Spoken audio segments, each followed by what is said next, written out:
Forget the politicians. The politicians are put there to give you the idea that you have freedom of choice. You don't. You have no choice. You have owners. They own you.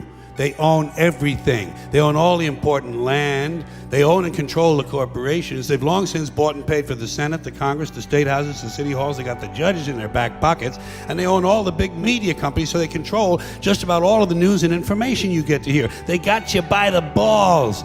They spend billions of dollars every year lobbying to get what they want.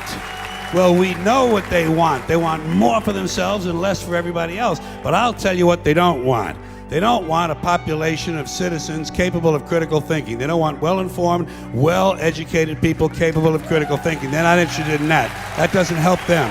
That's against their interest. That's right. They don't want people who are smart enough to sit around the kitchen table and figure out how badly they're getting fucked by a system that threw them overboard 30 fucking years ago. They don't want that. You know what they want? They want obedient workers. Obedient workers. People who are just smart enough to run the machines and do the paperwork, and just dumb enough to passively accept all these increasingly shittier jobs with the lower pay, the longer hours, the reduced benefits, the end of overtime, and the vanishing pension that disappears the minute you go to collect it. And now they're coming for your Social Security money. They want your fucking retirement money. They want it back, so they can give it to their criminal friends on Wall Street. And you know something? They'll get it. They'll get it all from you sooner or later, because they own this fucking place.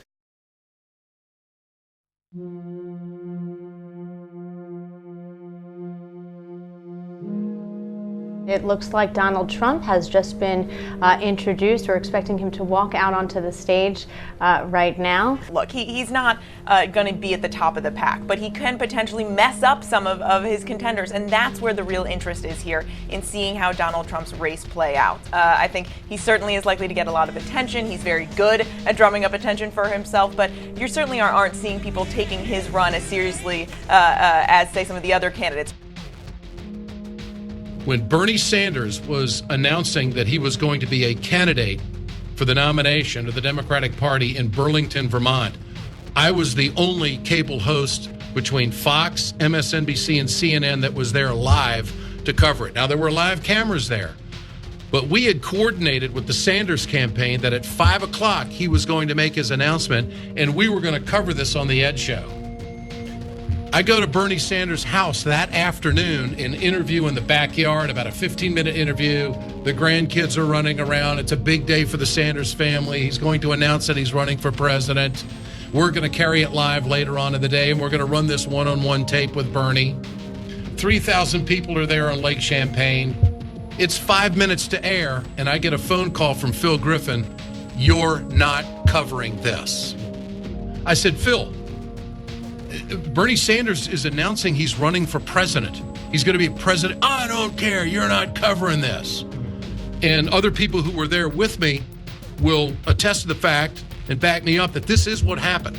We were told that we had to cover something down in Texas that was totally meaningless, and another press conference in Baltimore, which was already had been in the news for a few days. We're covering Bernie Sanders live. We're coordinated with his campaign. And I'm told 5 minutes before, "You're not covering Bernie Sanders." Back in early 2015 at MSNBC, I did a monologue that some of you may have seen, pretty much begging Hillary Clinton not to run. I said her elite ties were on a step with the party and the country, that if she ran, she would likely be the nominee and would then go on to lose. Now, no one censored me. I was allowed to say it. But afterwards, the Clinton people called and complained to the MSNBC top brass and threatened not to provide any access during the upcoming campaign. I was told that I could still say what I wanted, but I would have to get any Clinton-related commentary cleared with the president of the network. During this cycle, Trump has spent very little money on advertising, so-called bought media, but has blown the other candidates out of the water in terms of earned or free media. According to the New York Times, he's received almost $2 billion, with a B, $billion worth of free media over the course of this election cycle already. Trump received 327 minutes of evening network news coverage from the major networks in 2015, more than twice as much as Hillary Clinton, Ted Cruz, and Bernie Sanders combined. And last night, the media didn't just give Donald Trump airtime over Sanders. They gave airtime to an empty podium that had Trump plastered across it instead of letting viewers hear Senator Sanders speak. Never mind the fact that more people voted for Bernie than they did for Trump in North Carolina. Never mind the fact that Bernie got nearly twice as many votes in Illinois as Trump did. And never mind the fact that he did better than he was predicted to in 4 of the 5 states that voted yesterday by more than 10 points in the deep South state of North Carolina. Friends, delegates, and fellow Americans, I humbly and gratefully accept your nomination for the presidency of the United States. The media manufactures consent for war, for candidates in elections, by bringing you more, for example, of one person, like Donald Trump. He is pumped into everyone's home. He can just stay in a gold-gilded mansion in New York or one of them in Florida. The rest of the candidates trudge from one state to another. Bernie Sanders is breaking every record. It's the only reason he's getting any coverage right now. I mean, the media, he is shaming the media. In March, he raised something like $44 million.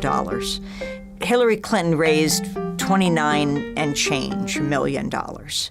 $44 million, that hasn't been done before. You break every record, and there's a blip in the corporate media radar screen. It just shows how astounding it would be if he got anything near the coverage of the other candidates. Could you imagine where he would be right now?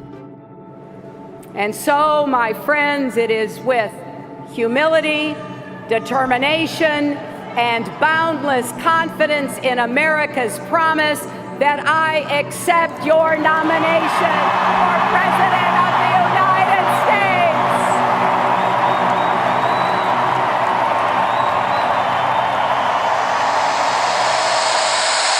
We are going to make this decision now. The Fox News decision desk has called Pennsylvania for Donald Trump. This means that Donald Trump will be the 45th President of the United States.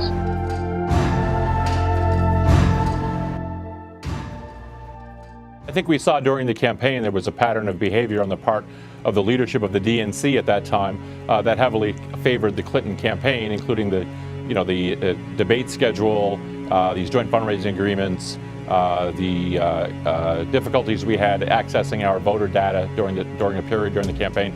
So it was not surprising that the DNC was acting in favor of Secretary Clinton. I mean, what is surprising, obviously, is that there was a signed document detailing that the Clinton campaign would have control over the DNC, certainly. Brazil took over the DNC in July of 2016 after Debbie Wasserman Schultz was forced out over leaked emails showing her favoritism to Hillary Clinton. She says Clinton tilted the DNC in her favor by helping pay off the committee's debt nearly a year before she received the nomination.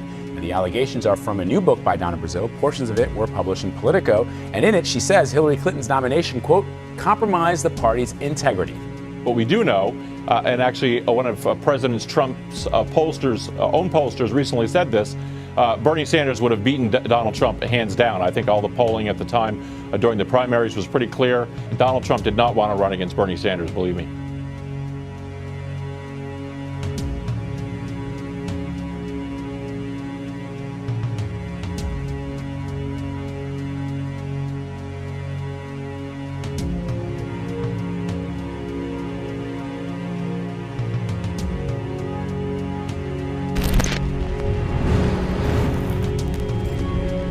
Man, who would have expected the ride we're all having right now? This is pretty amazing, and, who would have thought that this circus would come to town? But, it may not be good for America, but it's damn good for CBS. That's all I got to say. So, what can I say? It's, the money's rolling in, and this is... Polls are open. This is fun. We had a debate a couple of weeks ago with 14 million people on a Saturday night. It's amazing. That's all I can say. You guys are obsessed with Trump. Did you used to date him? Because you pretend like you hate him, but I think you love him. I think what no one in this room wants to admit is that Trump has helped all of you. He couldn't sell steaks or vodka or water or college or ties or Eric. But he has helped you. He's helped you sell your papers and your books and your TV. You helped create this monster, and now you're profiting off of him. You can roughly locate any community in the world, somewhere along a scale running all the way from democracy to despotism. One to the democracy end, another somewhere in the middle, and a third. Let's find out about despotism. This man makes it his job to study these things. Well, for one thing, avoid the comfortable idea that the mere form of government can of itself safeguard a nation against despotism. He's a Republican candidate for Congress. I came here to speak on behalf of Donald Trump. I've never met the man, but I can tell that he has nothing but the best interest of this country in heart. I think this country needs 50 Adolf Hitlers, quite frankly. One for every state. You think they like build the wall? Absolutely.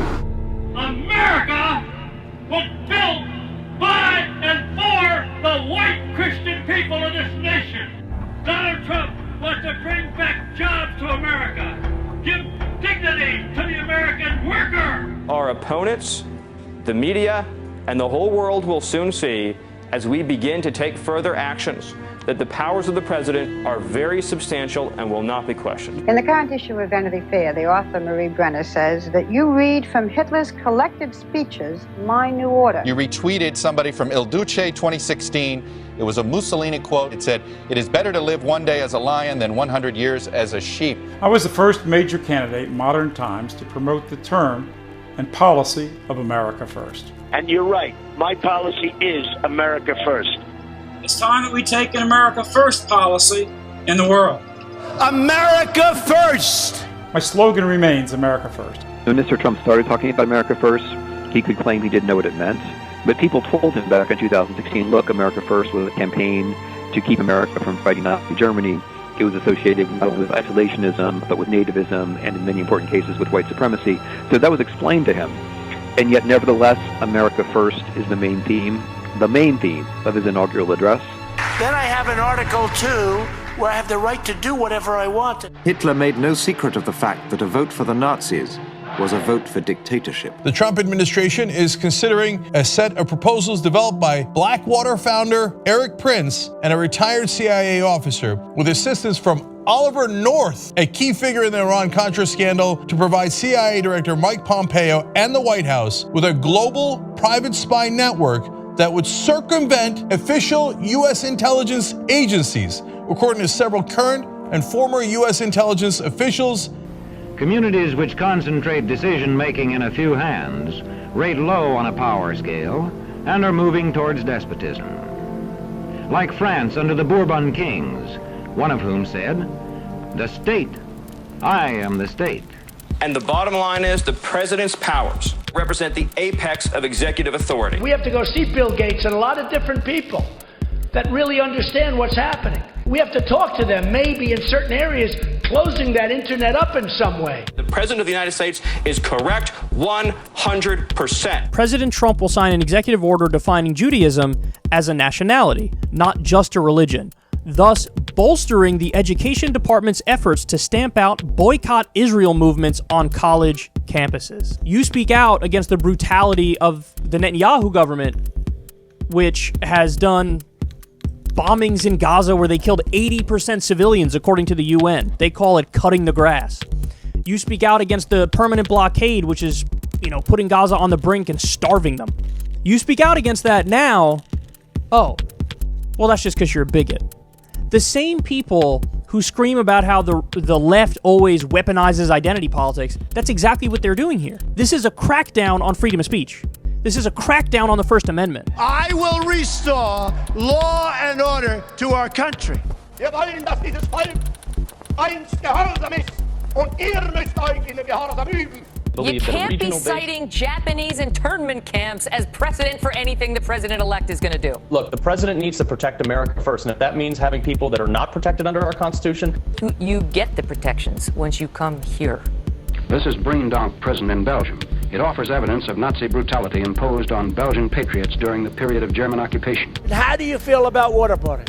I said, I feel great about it. I feel good. I said, I feel good. The Nazis also would tie a man in chains in this manner and then apply the tourniquet. I think we should go much, much, much further than waterboarding. A barbed wire stick was used on the backs of the men. A Berlin-made thumb screw, and how it was used. And to be honest with you, you have to get rid of judges. You catch somebody, and they bring them to a court. The drug dealers, the drug pushers, some countries have a very, very tough penalty, the ultimate penalty. His supporters basked in his apparent strength and certainty. We want to have the strongest military that we've ever had. We will have unquestioned military strength.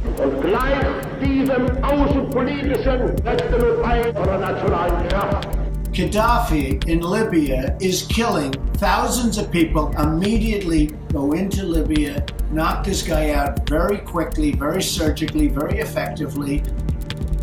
We came, we saw, he died. Did it have anything to do with your visit? No, I'm sure it did. Are you for invading Iraq?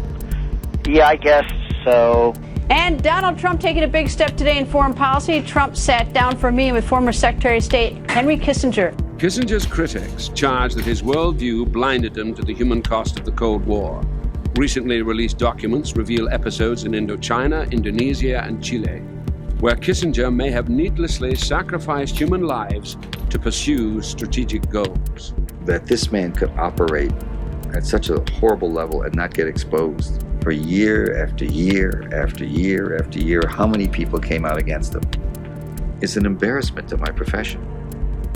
I gotta tell you, the dark side of Henry Kissinger is very, very dark. What's your feeling about President-elect Donald Trump, who you've met with? I believe he has the possibility of going down in history as a very considerable president. From his inauguration through today, President Trump has approved at least 36 drone strikes or raids in 45 days. That's an increase of 432%. I'm going to make our military so big, so powerful, so strong that nobody is going to mess with us. You have to take out their families. When you get these terrorists, you have to take out their families. I'd blow up every single inch. There would be nothing left. I would bomb the shit out of them. I would just bomb those suckers. You have to wipe out their homes where they came from. You have to absolutely wipe them out. You might use it in Europe? No, I don't think so. But well, I'm not just taking, say it. I'll never use a nuclear weapon in Europe. I am not taking cards off the table. I'm not going to use nukes, but I'm not taking any cards off the table. The trouble is the sane people hear you, and the insane people are not affected by your threats. Would there be a time when it could be used? Possibly. Okay, they're hearing a guy running for president of the United States talking of maybe using nuclear weapons. Nobody wants to hear that about an American president. Why are we making them? Why do we make them? Wednesday night, the United States Congress passed a $738 billion defense bill. Now, 180 Democrats voted for it, along with most of the Republicans. Now, that vote was interesting. 41 Democrats, 6 Republicans, and 1 independent voted no. Now, this bill is a hugely comprehensive bill that gives Trump his Space Force and gives the green light to more wars without end. I rise in strong opposition to this defense authorization. There are many things that you can call the bill, but it's Orwellian to call it progressive. Let's speak in facts. When President Obama left, the defense budget was $618 billion. This defense budget is $120 billion more than what President Obama left us with. That could fund free public college for every American. It could fund access to high-speed, affordable internet for every American. But it's worse. The bipartisan provision to stop the war in Yemen, stripped by the White House. The bipartisan amendment to stop the war in Iran, stripped by the White House. The bipartisan provision to repeal the 2002, the George W. Bush authorization for the war in Iraq, which is sending our troops overseas, stripped by the White House. At some time, we can't just rhetorically give standing ovations when the president says we're going to end endless wars and continue to vote to fund them. It wasn't just President George W. Bush who committed the biggest blunder of foreign policy in the 21st century by sending us to Iraq. It was the abdication of this body with many members of Congress who voted right with him. My question is, when are we going to listen to the American people? When are we going to do our Article 1 duty and stop funding these endless wars and start funding our domestic priorities? Fox News has now confirmed the United States military has launched dozens of Tomahawk missiles on sites in Syria.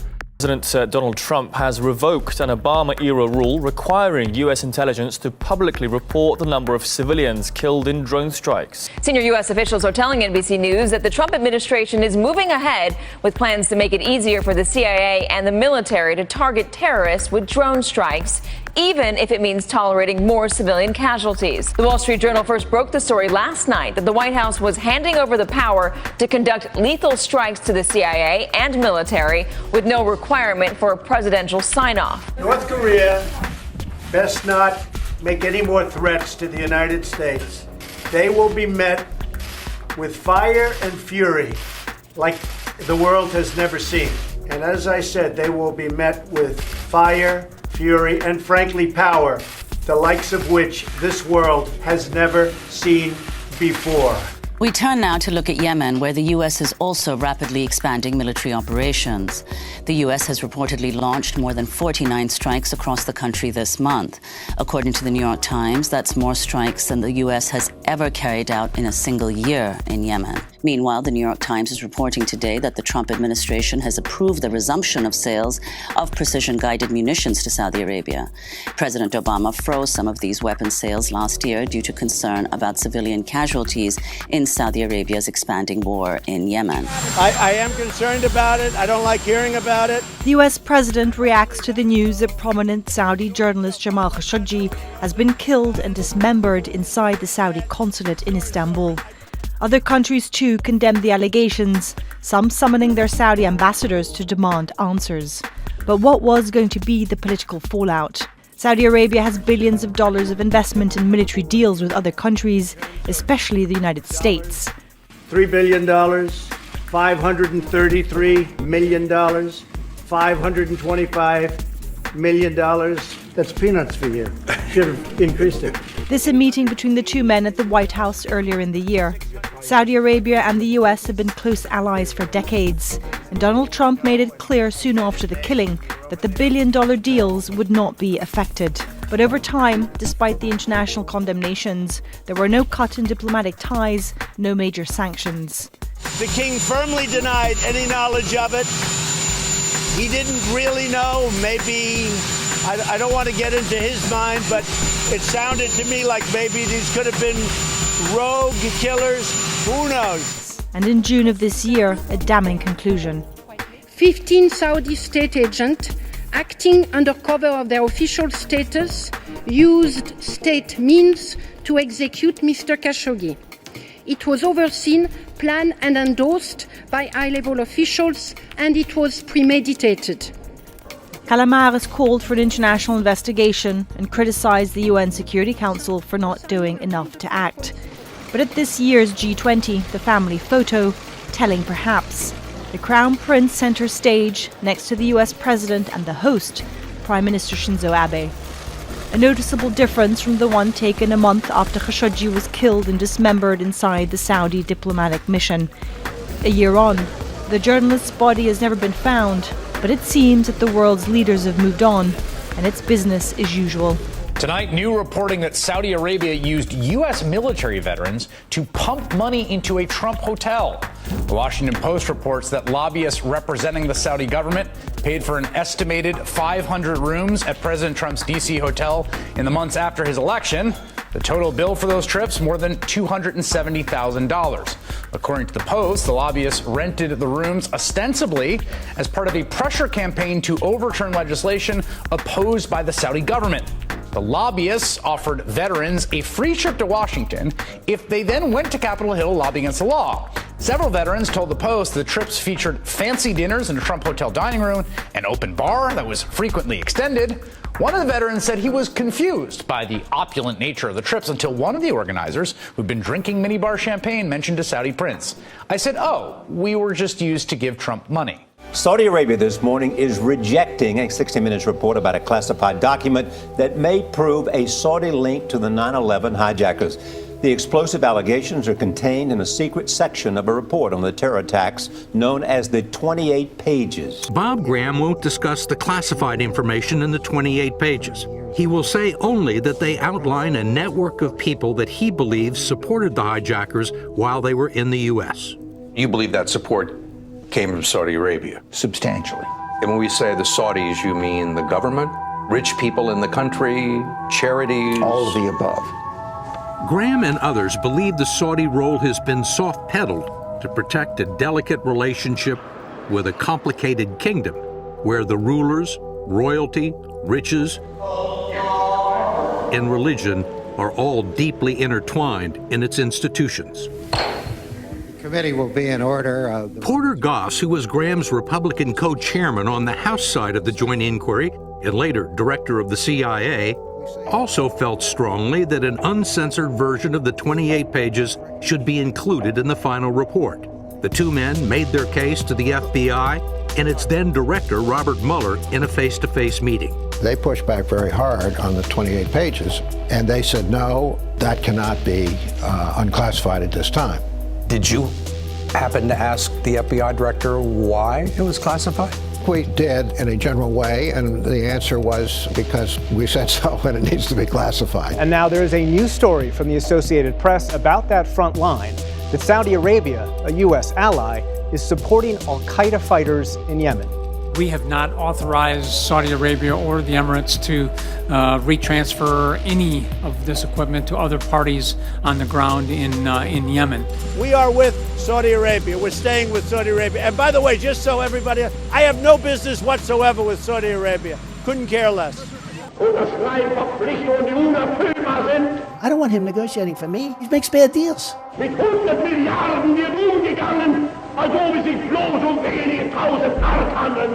How stupid are these politicians to allow this to happen? I'm lowering taxes, actually, because I think it's so important for corporations. We are cutting them big league. You have a welfare system that really is, it takes away the incentive. Hitler did not approve of discussion, nor of detailed policy. Well, Mexico's going to pay for the wall. We will build the wall, believe me. And who is going to pay for the wall? Who? 100%, folks. For a charismatic leader, vagueness is valuable.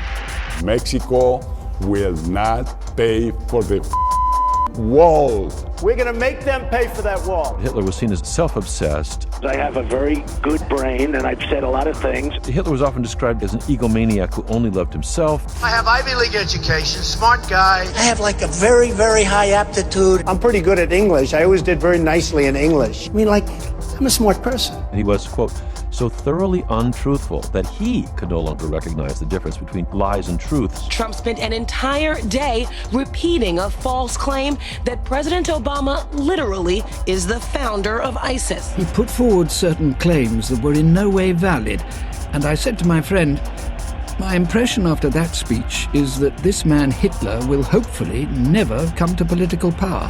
He wrote in Mein Kampf, the people are so stupid. You just feed them the same slogans every day and they'll obey. Democrats, they want open borders and they don't mind crime. The Democrats want open borders.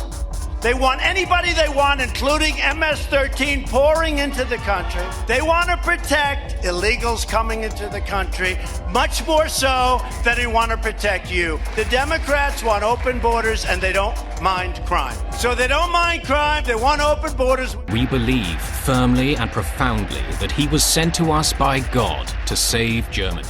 I think God calls all of us to fill different roles at different times, and I think that he wanted Donald Trump to become president, and that's why he's there. One foreign correspondent who attended the 1934 rally wrote that some of those present looked on Hitler as a messiah, even if he has to bring the feds in to do it, he's going to clean out the drugs and the crime and the thugs. It takes a white man to do it, and it's the white man that they hate. They hate this white man, and he's the one that's going to save them. Remind me of Jesus Christ. That cult of masculinity, that war against modernism, that war against truth, that obsession with apocalyptic violence as a purging agent or cleansing agent, to make the world pure and usher in the utopia. And I think when you look closely at the ideology of the radical Christian right, those so-called Christians in the United States who want to create a Christian state, in generic terms, they're fascist. But it is an ideological belief system. These are not traditional evangelicals. They're not traditional fundamentalists who have always called on followers to remove themselves from the contaminants of secular society, to shun political power. Evangelical leaders like Billy Graham always talked about not getting too close to power, and he himself was used and burned by Richard Nixon. This is a dangerous and radical mutation. It is about creating, using the iconography and language of Christianity to create an authoritarian, or I think arguably a fascist state. This makes no sense to people, especially when you consider that Trump is not just the most irreligious president in modern history, that his entire worldview makes a mockery of core Christian values like humility and empathy and care for the poor. That this individual, who couldn't even name a single verse in the Bible when asked to do so, and yet received a record number of votes by white evangelicals. Jim Wallace, the head of the Sojourners, a liberal evangelical group, said it best when he said that these white evangelicals, quote, acted more white than they did evangelical. And I think he's right. This is a church procession in Munster in 1934, and the flags displayed, with the swastika replaced by the crucifix, are those of the Deutsche Christen movement, the Nazi-supporting branch of the Protestant Church.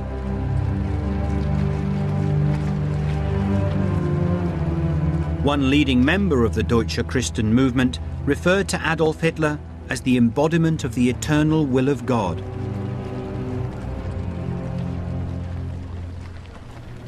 Millions of other Christians also supported Hitler. At a conference of nurses attached to the Protestant Church in 1933, one sister called Hitler Germany's savior from Bolshevism and Marxism. Trump is the white savior. This man was indeed chosen by God. The president accepted the support of conservative commentator and conspiracy theorist Wayne Allen Root, who portrayed Mr. Trump in messianic terms, tweeting, "Thank you to Wayne Allen Root for the very nice words. President Trump is the greatest president for Jews and for Israel in the history of the world. And the Jewish people in Israel love him like he's the king of Israel. They love him like he is the second coming of God." Donald Trump recognized history. He, like King Cyrus before him, fulfilled the biblical prophecy of the gods worshipped by Jews, Christians, and yes, Muslims, that Jerusalem is the eternal capital of the Jewish state, and that the Jewish people finally deserve a righteous, free, and sovereign Israel. Biblical prophecy. Why bring that in? People are making fun of her, saying, I can't believe she believes that nonsense. I got news for you. 25% of this country believes that absolute nonsense. And I'm going to outline what that nonsense is for you in a second. And they voted for Donald Trump in overwhelming numbers, and now he controls the greatest military ever built. Israel's at the center of everything. You know, the U.S. is not the center of Bible prophecy. And we want the end times. We want Armageddon. So to them, the war is not the bug, it's the feature. We have a huge percentage of this country driving towards their desired goal of a war that kills almost everyone on the planet. God declaring, this is going to be the land that I touch, and this is going to be the people that I use. The people of Israel, which were connected to a land, as God decreed in Genesis chapter 12, are God's epic plan for the restoration of mankind. Understand that in their sick scenarios, almost everyone on the planet dies. They look forward to Armageddon, and Jesus kills almost everybody. Except, of course, evangelical Christians, because Jesus can't get enough of Missouri. And the Jewish people are key to a plan, to a redemptive plan that Satan does not want to allow to happen. This is the madness that elected officials believe, a lot of people in our media believe, and drive the United States government. These are the most dangerous people on earth. Least we can do is recognize their capital. If you got a problem with Jerusalem being the capital of Israel, take it up with God. Wow, okay. If God doesn't do a Tower of Babel and bless us by destroying us, Satan will pervert us and we will be the darkest nation. We're going to make Hitler look like rookies. Look like rookies if we're not destroyed first. Donald Trump did something that no other president, not even any Republican president courting the evangelical vote ever did. He very clearly and very explicitly said that if they voted for him, that he would give them, quote, their power back. Mussolini knew he had to win the hearts and minds of the Italian people, the vast majority of whom were Catholic. In 1929, Mussolini and the Vatican signed the Lateran Pacts, giving the Church virtually everything it wanted, including its own sovereign state, the Vatican City. The Vatican had committed itself to fascism for the foreseeable future. It had no confidence in the capacity of democracy to protect Italy against communism. The Pope proclaimed that Mussolini was sent from divine providence. In the span of a single election cycle, white evangelicals have gone from being the group in America that is most likely to say that a politician's morality matters to the group that is now least likely to say that. A gigantic group of Americans who are fundamentally overturning their core theological beliefs that public morality matters. And the only explanation that I have for it is that Donald Trump has turned a large swath of white evangelical Christianity into a cult, into a religious cult, a dangerous religious cult. All the signs are there. Donald Trump functions, as he himself admitted when he said offhandedly that he could shoot someone on Fifth Avenue and not lose voters. He has become a kind of a prophetic divine character. In his book, God and Donald Trump, Steve shares the reasons why he got behind this unlikely candidate and explores the possibility of a divine intervention involved in his election.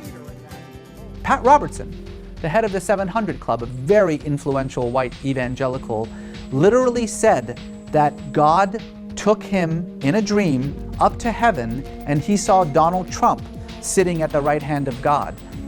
You know who actually sits at the right hand of God, according to evangelicals? Jesus Christ. In other words, Pat Robertson is saying that Donald Trump is essentially Jesus Christ. In fact, that's not that weird. His own evangelical advisor, a pastor by the name of Jeffers, said not too long ago that he would prefer Donald Trump as a candidate over someone who, quote, expresses the values of Jesus. So what we are seeing now is that these white evangelicals, not all of them, but a fundamental core of them, have essentially latched on to Donald Trump as almost a salvific character. They don't just follow him, they don't just agree with him, they almost worship him. Should we do the pledge? I swear I'm going to vote for Donald Trump.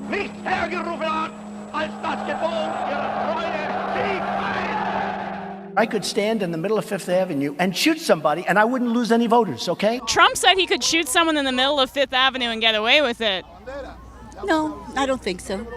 He did say that. No, he didn't. No. It's on tape. No, I don't believe it. No, that's fake. I swear to God, you can watch it. News, fake news. The man gave off such a charisma that people believed whatever he said. When I say raise your hand, everybody raises their hand. I have been responsible for a lot of great things. I am the chosen one. Hitler later talked of being guided by a mystical force he called providence. And And this belief in himself as a kind of messiah was a key part of his charismatic appeal. Who are you talking to consistently, since we have some dire foreign policy issues percolating around the world right now? I'm speaking with myself, number one, because I have a very good brain and I've said a lot of things. God help me by giving me a certain brain. Hitler was obsessed with the idea of the survival of the fittest, and Goebbels' propaganda films reflected this obsession. Hitler believed human beings were simply animals, and that the strongest animal would always win. If his subordinates were strong enough, then they would succeed without his help. You're born a fighter, and I've seen a lot of people, they want to fight, but they can't. All men are created equal. Well, it's not true. Because some are smart, some aren't. Man, diese schönen, starken Tiere zum Kampf auf Leben und Tod. Und in ihrem Walde hätten beide so ruhig weiterleben können. Aber liebes Fräulein Volkmann, ein ruhiges Leben ist doch nirgends in der Natur zu finden. Aber Herr Professor, es fressen sich doch nicht alle gegenseitig auf. Wenn auch das nicht gerade, aber sie leben alle in einem ständigen Kampf. Dabei wird das Schwache vernichtet. Welcome to the beginning of the end of Obamacare. The White House is calling this a victory, claiming Obamacare was imploding under rising costs. But this image of overwhelmingly white, rich and powerful Republicans repealing existing healthcare laws may come back to haunt them. Hitler believed the entire world was locked in a permanent struggle in which the stronger must prevail. So thank you for setting a death sentence for our children. That is absolutely unacceptable, absolutely appalling that the Republican Party would support this. I always said winning is somewhat maybe innate. Maybe it's just something you have. You know, you have the winning gene. Frankly, it'd be wonderful if you could develop it, but I'm not so sure you can. Hitler said that those Germans he considered racially pure were better than anyone else, and many Germans believed him. You know, I'm proud to have that German blood. There's no question about it. Great stuff. Donald J. Trump is calling for a total and complete shutdown of Muslims entering the United States. Hitler was new. There were no previous political experiences, political models people could draw upon to make sense of what was happening. Everything came from the heart, and he struck a chord with all of us. He uttered what was in the consciousness of all those present. I'm telling you, he says what I'm thinking. Exactly. Never been involved in politics, never had an interest in any of it. Now suddenly, he is resonating. He is resonating with the people, and he's speaking our minds. When the pundits and the experts and all the people who are supposed to be in the know and know all this stuff, and they're so great, I know some of them, maybe not all, but some of them are lying to me, straight to my face, and I am so sick of it. You know, they're not wrong. This is all happening to them, and the answers that they're getting are, well, we haven't answered. The rich liberals own everything. They own the corporations. They run the government. They run the media. And they don't care about people like you. They don't care about the flyover people between the East Coast and the West Coast. And unless an answer can be given to these people, unless they can be led to understand what's really happening to them, we could be in for trouble. We've extended ourselves militarily 17 years now of warfare into conflicts that are futile, that we're not going to win, exhausting trillions of dollars while the country is being hollowed out from the inside, not only in terms of deindustrialization, but austerity and the orchestration of the largest wealth inequality in American history. And you can't maintain a democracy in an oligarchic system, and that goes all the way back to philosophers such as Aristotle. The foundation of the American economy is no longer manufacturing. Our economy has been seized by Wall Street speculators. So you think the economy is behind it all? Yeah, sure. I mean, there was an article in today's New York Times about the fracking industry being the next bubble. Well, we've got student debt. We've got, the economy is extremely weak. He seemed to be able to express the anger many people felt, as well as their desire to blame someone else for the problems Germany faced. You have to take out their families. When you get these terrorists, you have to take out their families. we would never minimize the threat of, Islamic terrorism in this country. Sure. 9/11 is, the Pearl Harbor of our generation. At the same time, there have been many more right-wing plots than there have been Islamic plots since that period of time. You look at what's going on. You have a president that doesn't even want to talk about, the radical Muslim stuff. He doesn't want to mention the word. Where they want to blow up our cities and they want to blow up our country. That's our number one problem. This is how demagogues speak. They speak in vulgarities the way Trump does. They belittle others, and particularly the vulnerable, the weak. They are consumed by this kind of narcissism. Everything in the world is seen through the lens of what's either good for them or what isn't good for them, who is loyal to them and who isn't. When Mexico sends its people, they're not sending their best. They're sending people that have lots of problems. They're bringing drugs, they're bringing crime, they're rapists. I don't know why you hate us. Why do you hate us? Because we're Mexicans? We're honest people right here. Rapists? How many people have I raped? How many drugs have I dealt? Trump decided that he was going to tweet out something that shows the real problem is black people. So he tweeted out this, USA Crime Statistics 2015. Here's a couple of problems with that. It is entirely made up. Not remotely true. Did Donald Trump bother to check that? No. For Trump, he goes, oh yeah, of course. It's all the blacks killing us, man. The real problem is blacks. They kill the black people, they kill the white people. I'm going to retweet that. Trump all the way. Trump. Because black lives don't matter. There ain't no proof. Just because you say something don't mean nothing. Wow. Prove it. I appreciate Hey, check it out. If black lives matter, hey, I'm talking for you. I appreciate it. I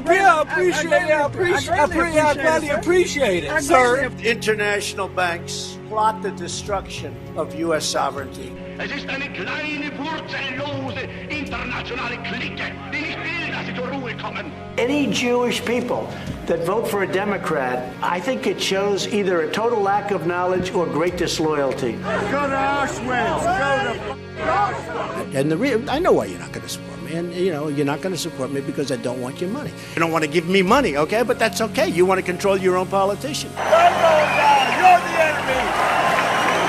You're the one working for the devil, baby. USA!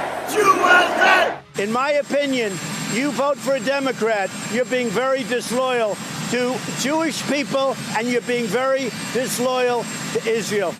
Yesterday's shooting rampage at the Tree of Life synagogue, say police, a hate crime, didn't just leave 11 dead, it left a city stunned.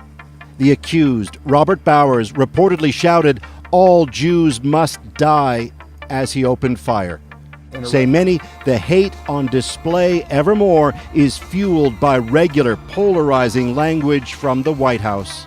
We have a demented, unhinged individual who is unfortunately President of the United States.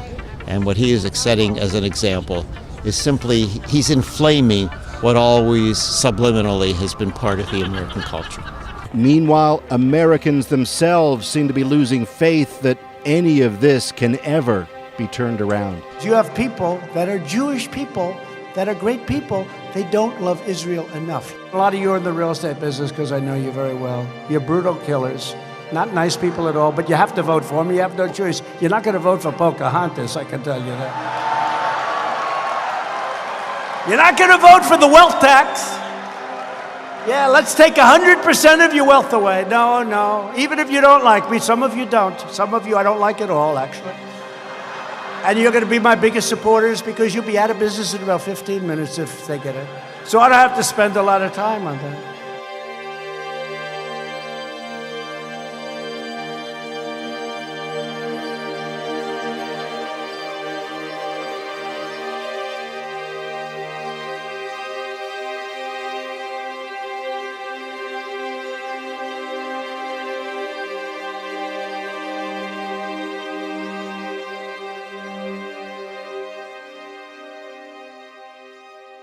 The Pittsburgh shooting suspect's hatred of Jews merged with his hatred of immigrants to deadly results.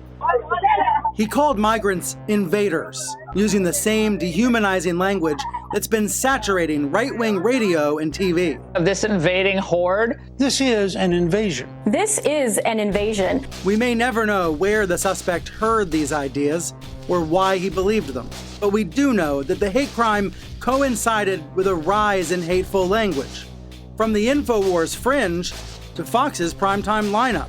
You have this invasion coming over every day. Almost as soon as the migrant caravan formed in Central America. It's a kind of invasion. Fox News, Talking Heads, and President Trump made it out to be a major threat. You do not have the right to come here. We did not invite you here. You cannot stay here. Republican leaders echoed this line. We have to treat this as an invasion. And look at the online reactions. This is an invasion. This is an act of attacking the United States sovereignty. Scroll down on any of these videos on YouTube, and the fire was raging, with commenters screaming about an invading army, even though the migrants were 1,000 miles away and fleeing danger. One voice on Fox tried to point that out. The president has called it an assault on the U.S. border. It is absolutely not. But his audience rejected that. Shep Smith reading a tweet from a viewer. Sorry, Shep, we are not falling for your fake story. This is an invasion. Was the gunman watching? We may never know. But the right-wing climate was full of outrage. 6 days before the shooting, the suspect wrote, "I have noticed a change in people saying illegals that now say invaders. I like this." In the past 2 weeks, the word invasion was spouted on Fox more than 60 times. And on Fox Business, 75. And the American people are seeing these visuals on television every day, and they think of it as an invasion. Combine that with the claims that Democrats were funding the caravan. Another leftist-funded operation. Laura Ingraham saying leftists were aiding and abetting. Congressman Matt Gaetz sharing a video saying people were being paid to storm the U.S. border. Soros is a favorite boogeyman of the right. He's a billionaire donor, and he's Jewish. Dark corners of social media filled up with conspiracy theories, and it spilled onto TV. From the Soros-occupied State Department. This Lou Dobbs guest blaming the caravan on Soros, calling to mind an anti-Semitic trope about Jews secretly running the government. The suspect's final post on Gab blamed a Jewish refugee group for bringing in invaders. Now, the Washington Post arguing that the conspiracy theory about Soros and the caravan inspired the horror in Pittsburgh. And Adam Serwer, writing in The Atlantic, saying Trump's caravan hysteria led to this. The president's reaction? He tweeted on Monday, "This is an invasion of our country." A careful observer can use a respect scale to find how many citizens get an even break. As a community moves towards despotism, respect is restricted to fewer people. I think Islam hates us. There's a tremendous hatred there. There's a tremendous hatred. We have to get to the bottom of it. There is an unbelievable hatred of us. But if Hitler didn't consider you a true German, then suddenly you were at risk. I guess the question is there a war between the West and radical Islam, or is there a war between the West and Islam itself? It's radical, but it's very hard to define. It's very hard to separate because you don't know who's who. We must not be afraid to define our enemy. Islamic extremist terrorism. We must commit ourselves to unconditional victory against them. Islamic extremist terrorism. You know who you are. And we're coming to get you. Donald Trump has said the first step in defeating our enemies is to identify them properly. I mean, I look at I look at Omar, I don't know, I never met her. I hear the way she talks about Al-Qaeda. Al-Qaeda has killed many Americans. She said you can hold your chest out. You can, when I think of America, when I think of Al-Qaeda, I can hold my chest out. The thing that was interesting in the class was every time the professor said Al-Qaeda, he sort of like his shoulders went up and, Yeah, he's in command here. Al-Qaeda. Contrary to President Trump's description, Omar did not say she held her own chest out when thinking about Al-Qaeda. Rather, she was talking about the tone and body language that's often used when Arabic words and names are spoken in other languages.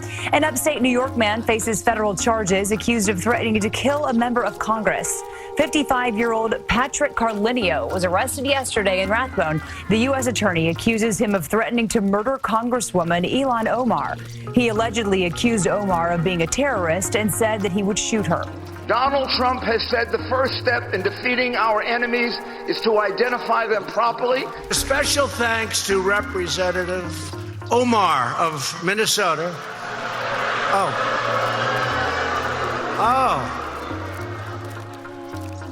Oh, I forgot. She doesn't like Israel. I forgot. And what I am fearful of is that because Rashida and I are Muslim, that a lot of our Jewish colleagues, a lot of our constituents, a lot of our allies go to thinking that everything we say about Israel to be an anti-Semitic because we are Muslim. And so to me, it's something that becomes designed to end the debate. We all know that AOC and this crowd are a bunch of communists. They hate Israel. They hate our own country. They're anti-Semitic. They're anti-America. They're anti-Semitic. They're anti-Semitic. They're anti-Semitic. They talk about the Israeli state if they're a bunch of thugs. A community is low on a respect scale if common courtesy is withheld from large groups of people on account of their political attitudes, or because they don't like a man's race or his religion.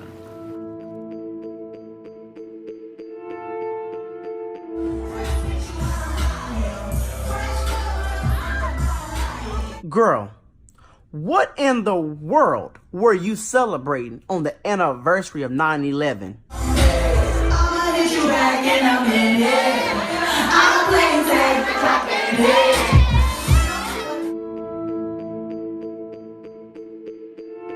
She partied on the anniversary of 9/11. Does this sound American to you? No, it don't. If you are not for America, if you don't like America, you do know that you can always go back home. There's a lot of talk about the fact that she was married to her brother. I know nothing about it. I hear she was married to her brother. You're asking me a question about it. I don't know, but I'm sure that somebody would be looking at that. So Representative Omar blamed the United States for the terrorist attacks on our country. Omar minimized the September 11th attacks on our homeland. I'm looking at this Omar from Minnesota, and if one half of the things they're saying about her are true, she shouldn't even be in office. She's been very disrespectful to this country. She's been very disrespectful, frankly, to Israel. We are getting to the level where this is an incitement of violence. This is the new world. And as you correctly point out, it's not limited to Trump. There are all sorts of Trump mini-me's in Florida and everywhere else who have descended into this kind of gutter talk and appeals to racism and Islamophobia and homophobia. And it's not just the United States. This is what neoliberalism has writ large, what corporate capitalism has writ large throughout much of the industrialized world. We just saw in a German city 8,000 marchers led by neo-Nazis walking through the streets. We've seen Hungary with Orban, Brexit, the rise of Boris Johnson, figures like Boris Johnson. So it's not limited to the United States. Sure. They will never show this crowd. They'll never show this crowd. No, they're never going to show this crowd. They're never going to show it.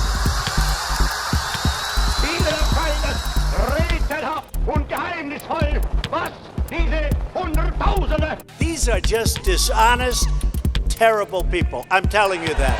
Terrible. Nur durch eine geschäftige Presse wurde beim Volk aufoktroyiert worden. Isn't it amazing how, they don't even want to look at you folks? Die Gegner werfen uns Nationalsozialisten vor, dass wir intolerant consider you deplorable and irredeemable also.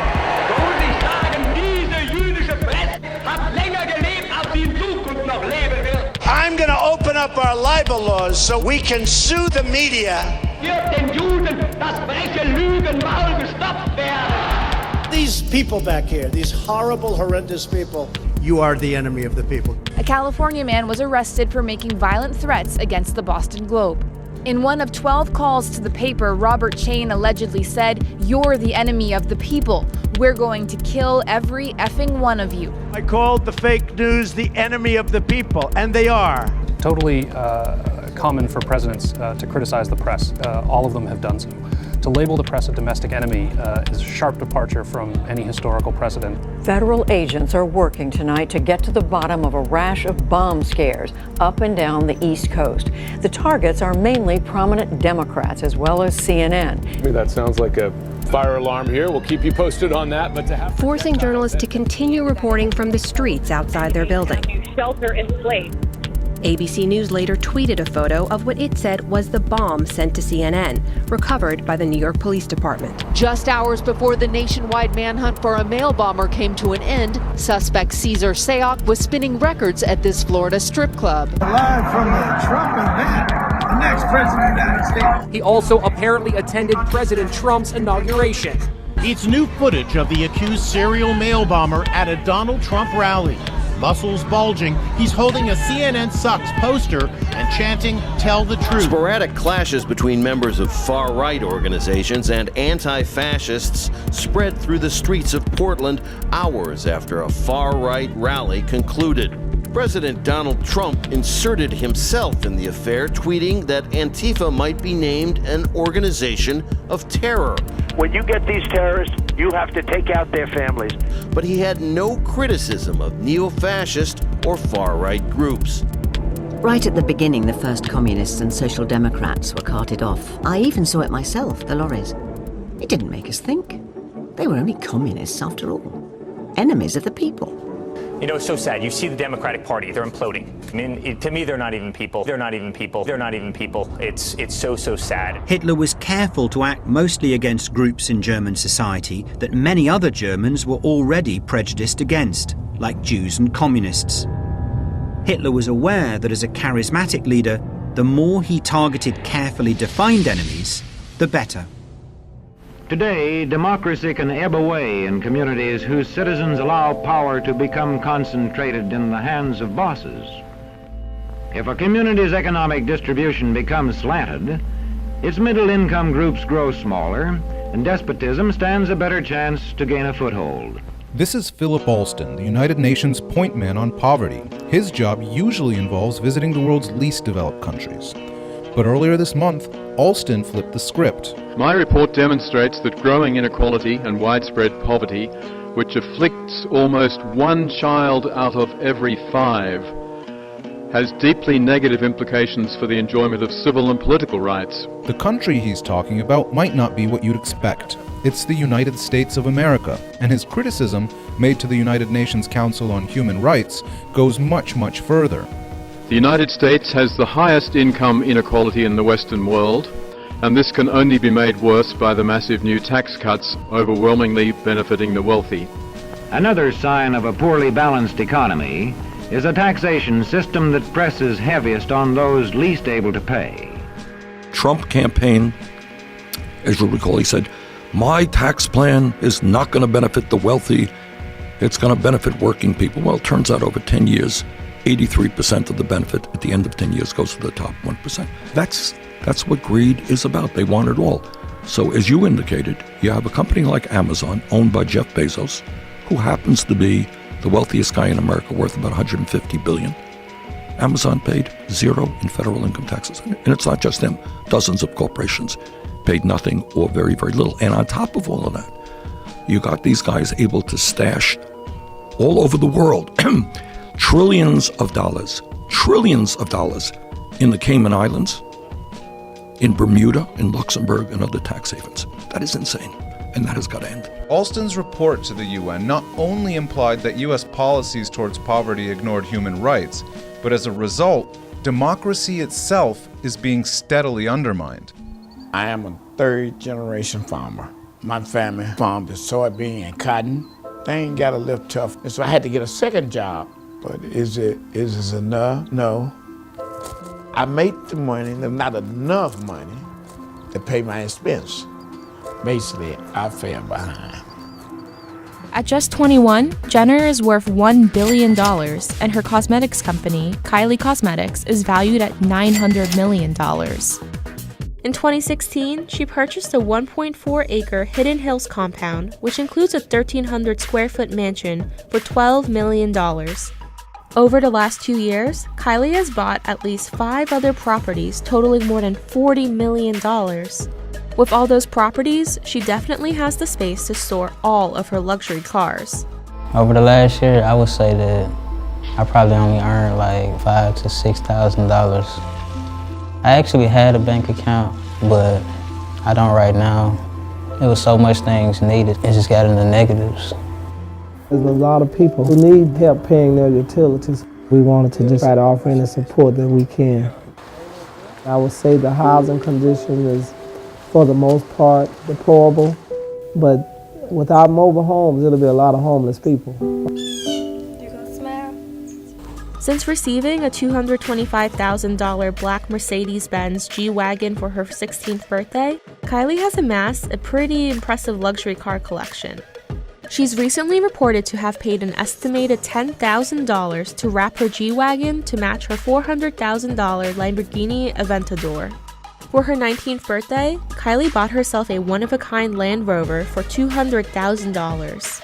Her collection also includes a maroon G550 4x4 SUV, multiple Ferraris, a black Bentley Bentayga, and a number of Rolls-Royces, each worth 6 figures. And as an early birthday present, Kylie gifted her mother a Ferrari 488 worth $250,000. We had water damage, like they said we had a pipe that was in the wall that was loose. We sometimes keep our oven on, it circulates through the house. We need title loans to keep our lights from getting cut off, to get our water from being cut off. Right now, this is all we have. Until we can start dealing with those issues and making those issues better, predatory lenders will be alive and well.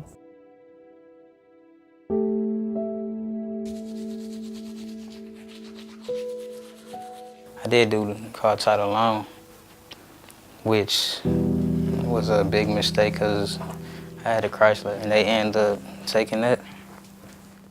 As much as you need the money when you borrow it, you gotta think of a way to pay them back.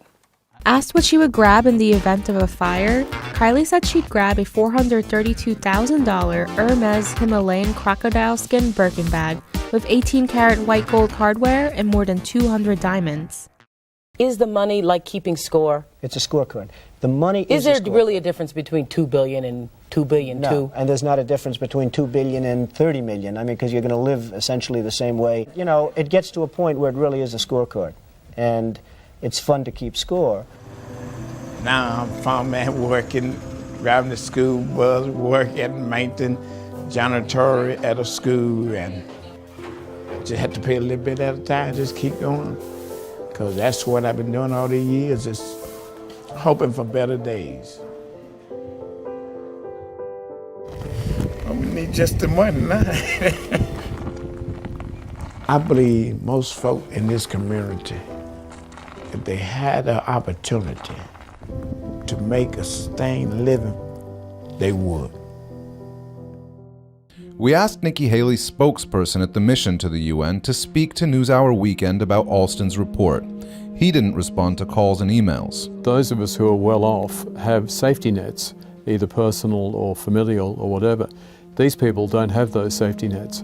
It's a basic tenet of decency for a society to make basic provision for the poorest and most vulnerable members of its society. So I want to thank Republican leadership because America is winning again.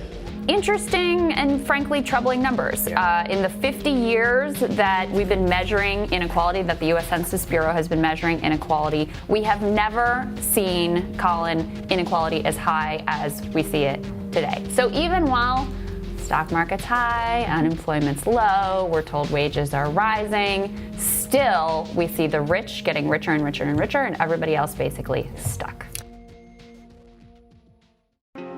A community rates low on an information scale when the press, radio, and other channels of communication are controlled by only a few people, and when citizens have to accept what they're told. In communities of this kind, despotism stands a good chance. We turn now to a major decision by the Federal Communications Commission that eliminates a decades-old rule that ensures community residents can have a say in their local broadcast TV station. The regulation is known as the Main Studio Rule, and it requires broadcasters to have a physical studio near where they have a license to transmit. This comes as the FCC also announced plans at a hearing Wednesday to abolish long-standing media ownership rules, including limits on how many stations or newspapers one company can own in a single market.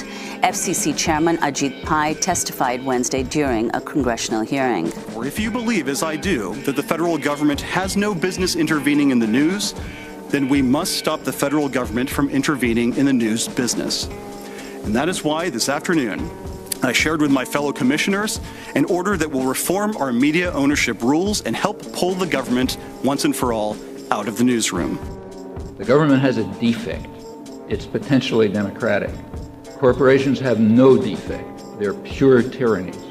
So therefore you want to keep corporations invisible and focus all anger on the government. Opponents say these changes will accelerate media consolidation, allowing massive corporate media companies, such as Right-Wing Sinclair Broadcast Group, to buy up and control even more local stations.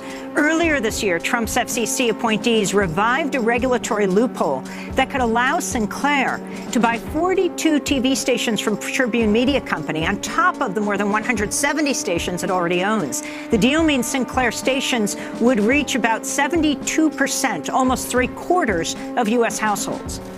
I am increasingly concerned about the rapid concentration of ownership within the media in America today.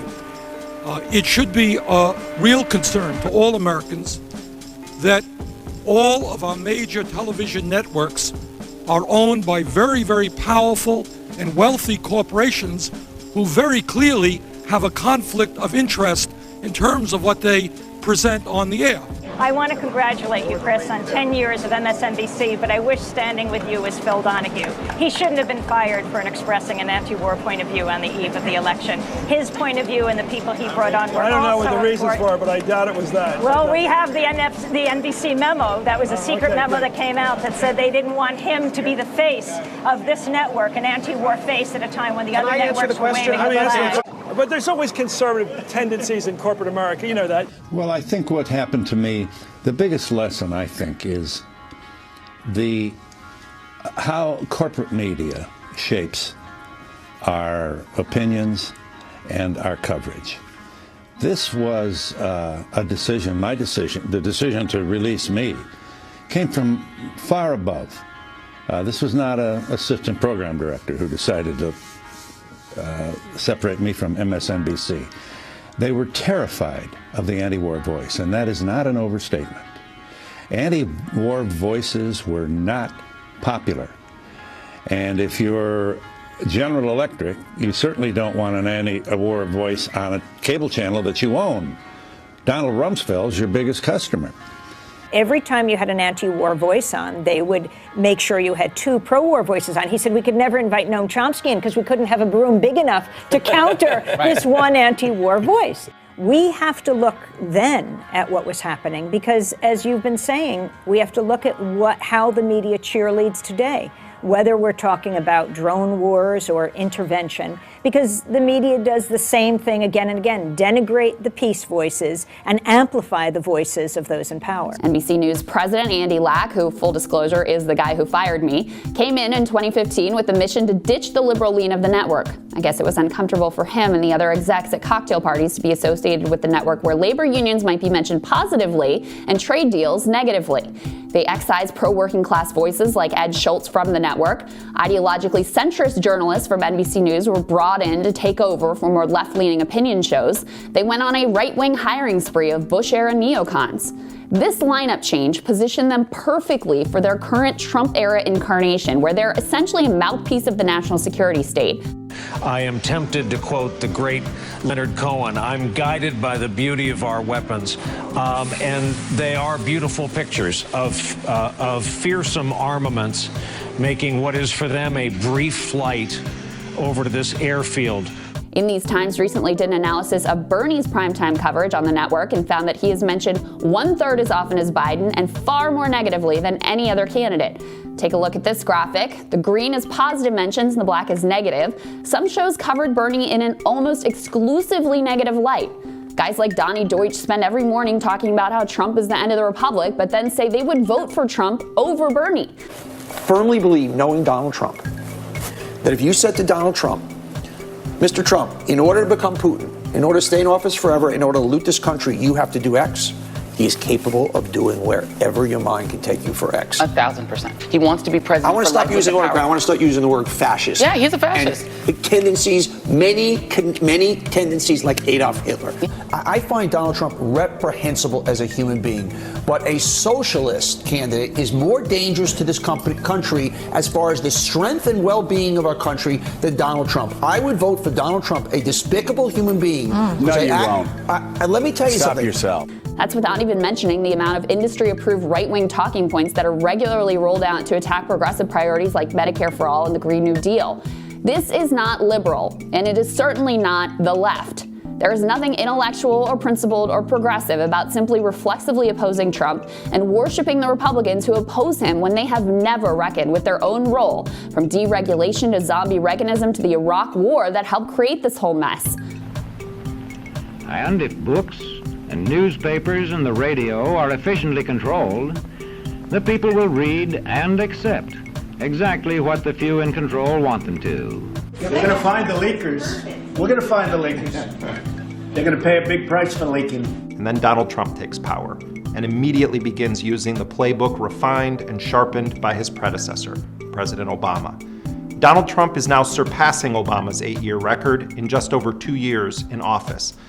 The first case Trump brought was against Reality Winner, who was accused of leaking a top-secret document to a news organization.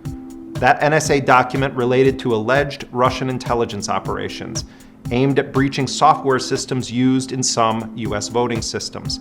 And then FBI agent Terry Albury was indicted for allegedly leaking information about FBI surveillance and informant operations to a news organization. The government did not name the media outlet in these cases, but other news organizations attributed the reporting to The Intercept. And then in early May came the arrest of another alleged whistleblower, Daniel Everett Hale. The Justice Department is accusing Hale of leaking documents on the global assassination program and drone programs run by the Obama administration. The most disturbing thing about my involvement in drones is the uncertainty if anybody that I was involved in kill or capture was a civilian or not. There's no way of knowing. Whoever provided documents for The Intercept's reporting on U.S. assassination operations should be viewed as a hero who did a major public service at immense personal risk. This whistleblower provided the most detailed account ever published of what amounts to a secret legal system wherein the President of the United States and his advisors make lists of people to kill, including U.S. citizens who have not been charged with crimes.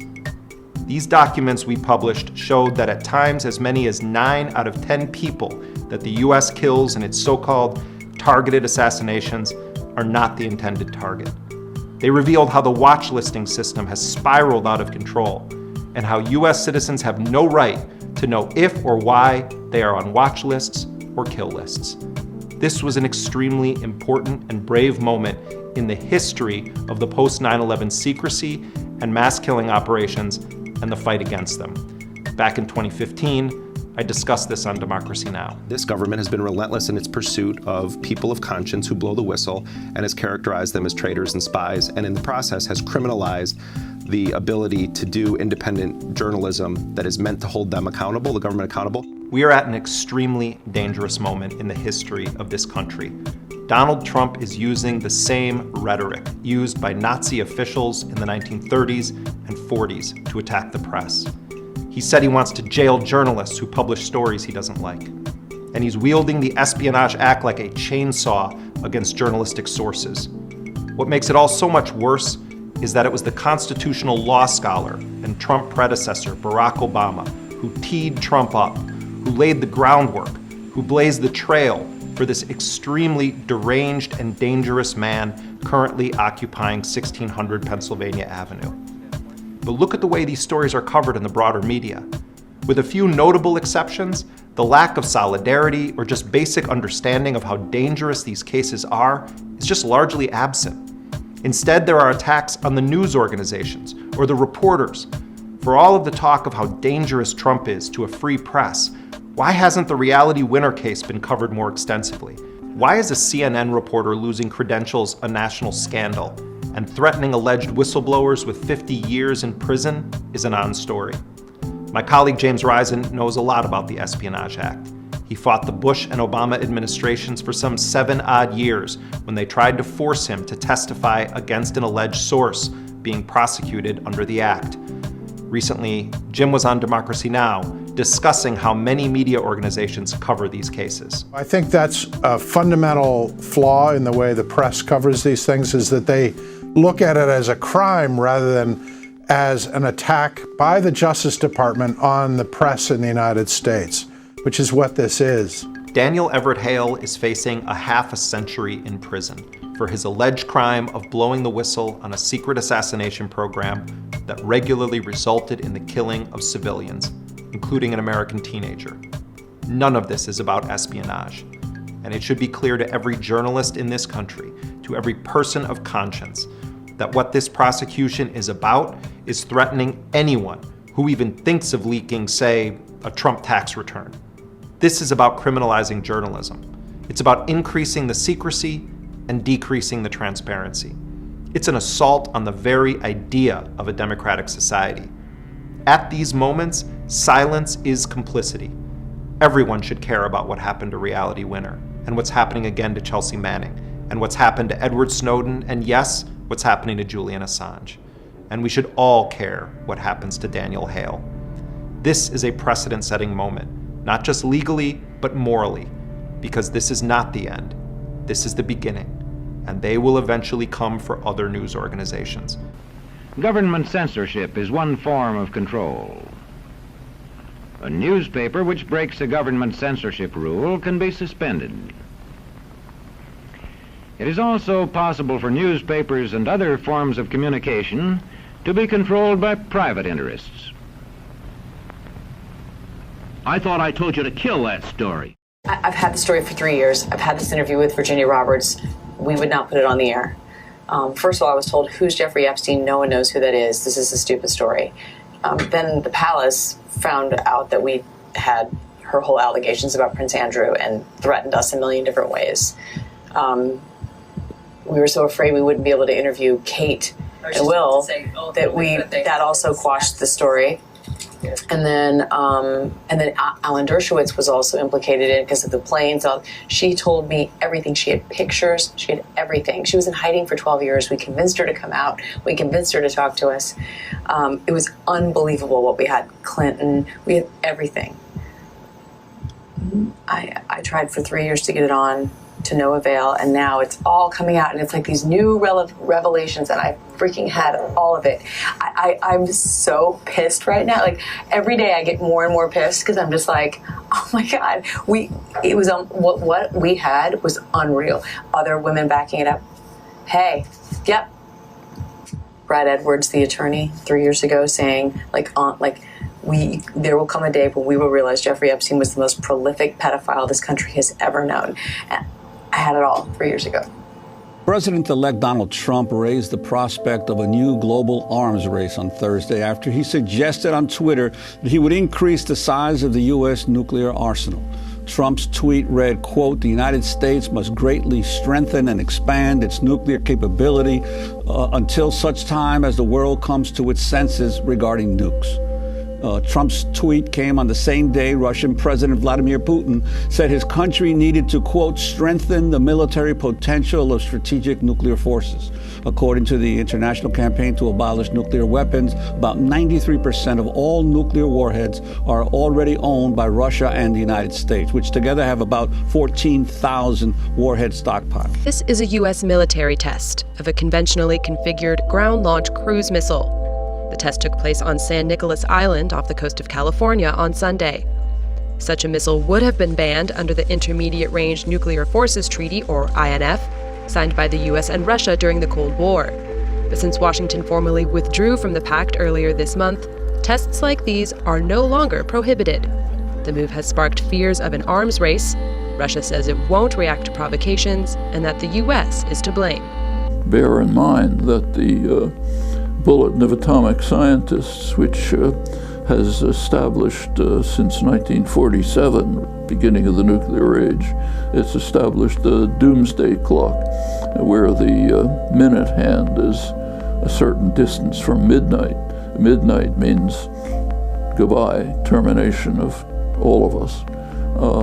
At the beginning, 1947, it was 7 minutes to midnight. It's oscillated up and back since.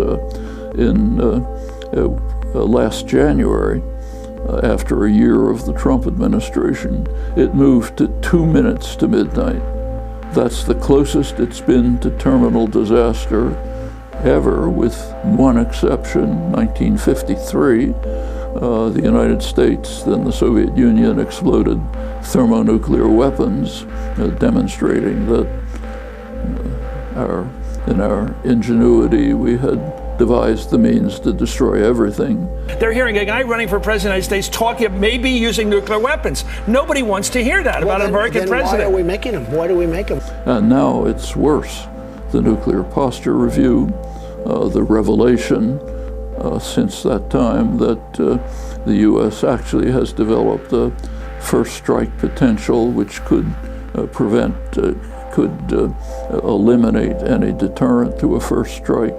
Then Trump's Nuclear Posture Review, which calls for extending the nuclear threat, and now this latest step. This is a march to disaster which is only paralleled by the moves of the administration to race towards the cliff of environmental destruction with eyes open. They know exactly what they're doing. Trump himself is a firm believer in global warming, the others as well.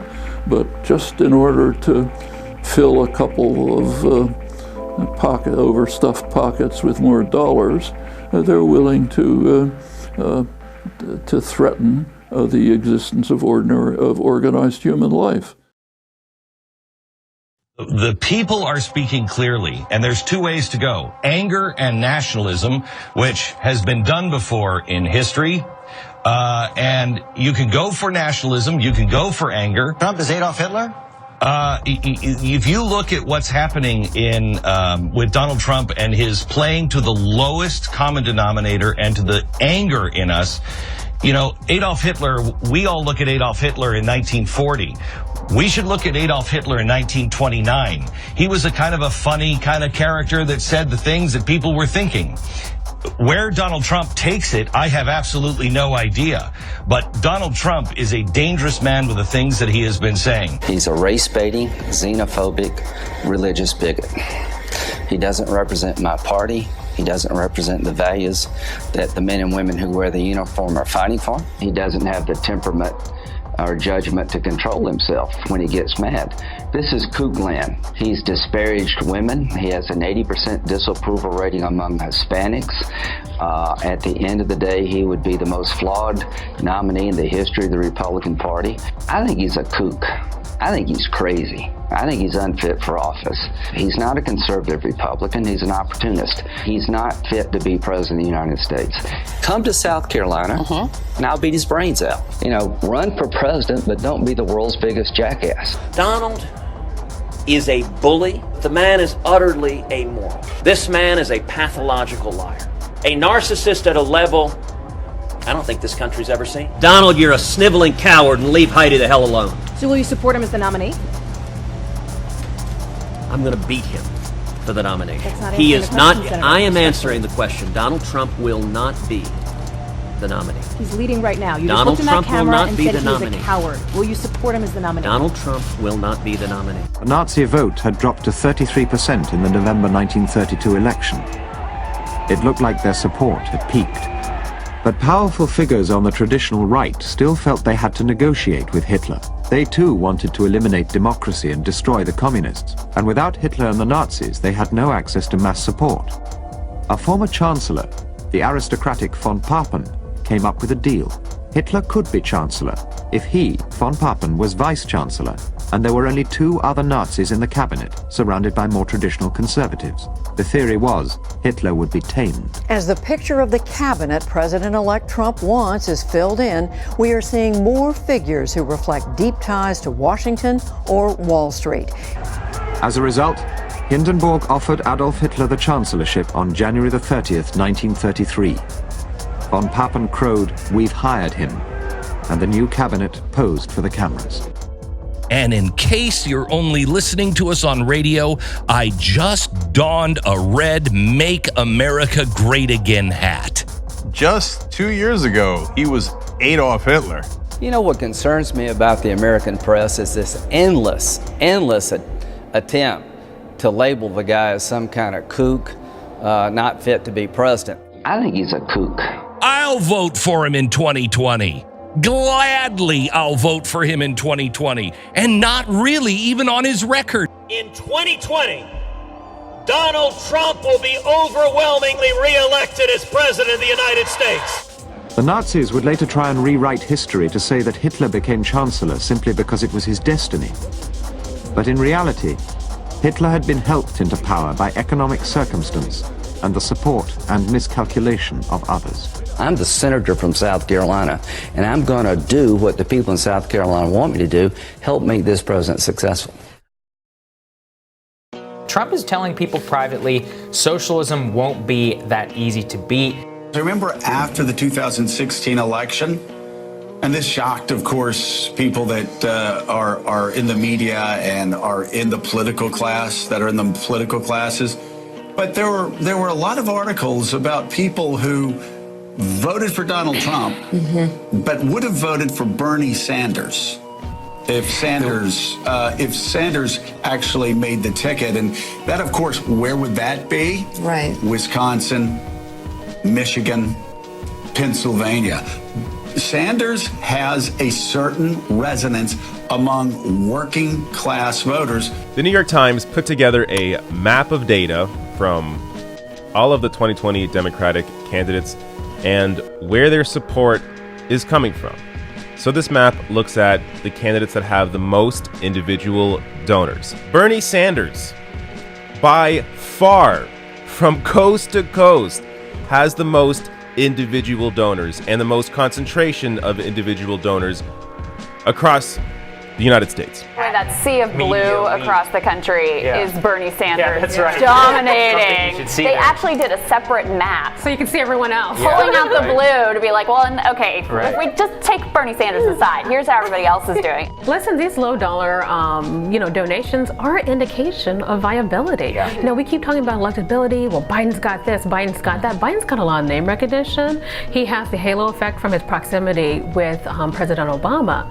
But His money's coming from Wall Street and from Silicon Valley. Right. It's all being bundled. Right. There's just this article of faith assumption that Bernie Sanders is unelectable, even though every poll essentially shows him beating Trump at this point. And then you look at this map of who's doing well where, and he's supposed to be so toxic in the heartland and in the industrial Midwest. And clearly, a lot of people are responding to what he's got to say out there. So West Virginia is the state that Trump won by the largest margin, 68% of the vote versus Hillary was in the high 20s. It wasn't even close. Not a lot of Hillary voters in West Virginia. Yeah. Granted. So It was low. It was really, really low. 68% for Trump. They did a poll, the West Virginia Democrats, Bernie versus Trump. The result, 48% for Bernie, 46% for Trump. Trump goes from 68% of the electorate to 46 if Bernie had been the candidate. Yeah. But don't you think that, that makes, when I go out on the trail, what I hear, I think there's a lot of similarity between what the complaints are in Bernie crowds versus what they are in the Trump crowds. Yes. There's a lot of angst about the same things. There's a lot of anti-establishment feeling. They will say that this whole system is rigged. Yeah. Right. It's all rigged. It feels fixed. The fix is in, and the fix is not in for me. Right. And the question, the difference between them is whose fault it is and what to do about it. Well, this is why I personally think that's why I think Bernie has the best chance of winning. Yeah. We are the fastest campaign in history to reach 4 million donations. We are the only campaign with more donations and donors than Trump. Our campaign is historic because we have millions of people ready to take on the corporate elite and transform this country. I think because of this widespread actual grassroots support and long-time consistent principled stances, I think he's harder to run against than maybe a Joe Biden, who you can basically run the Hillary Clinton playbook against. And you think he's in a position to win the nomination and be president? Oh, absolutely. There was the Emerson poll in Iowa yesterday showed a head-to-head with Bernie, Biden, and Elizabeth. Only one of them came out ahead of Trump, and that was Bernie Sanders. Univision just did a big poll of Texas, including those general election hypothetical matchups that all the pollsters have warned you about. And here's what they found. None other than the OG Democratic Socialist, Medicare for All championing, class warfare waging Bernie frickin' Sanders, beating Donald Trump by 6 points.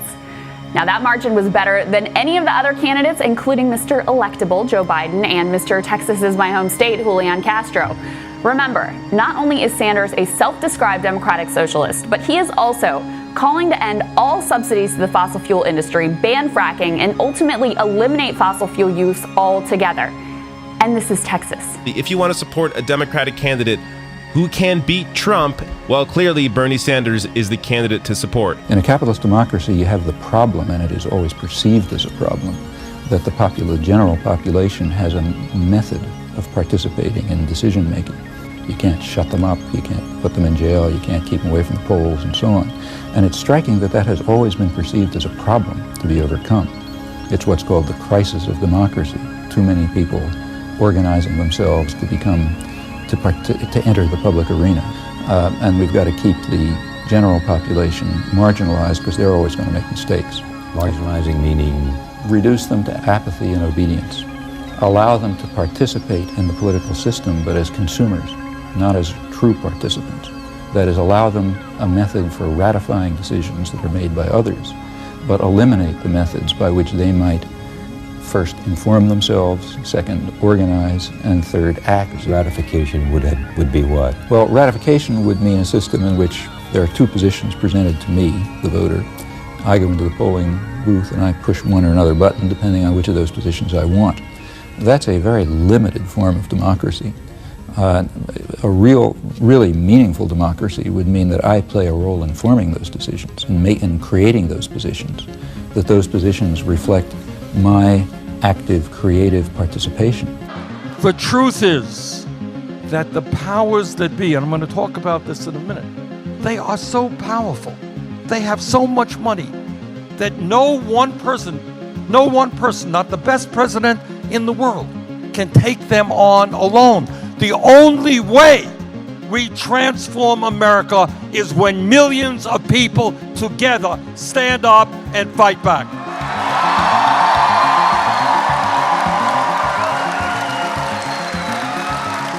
And that is why it is not me. It cannot just be me.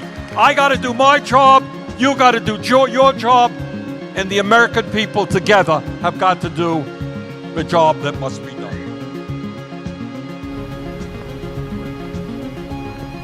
What sort of community do you live in?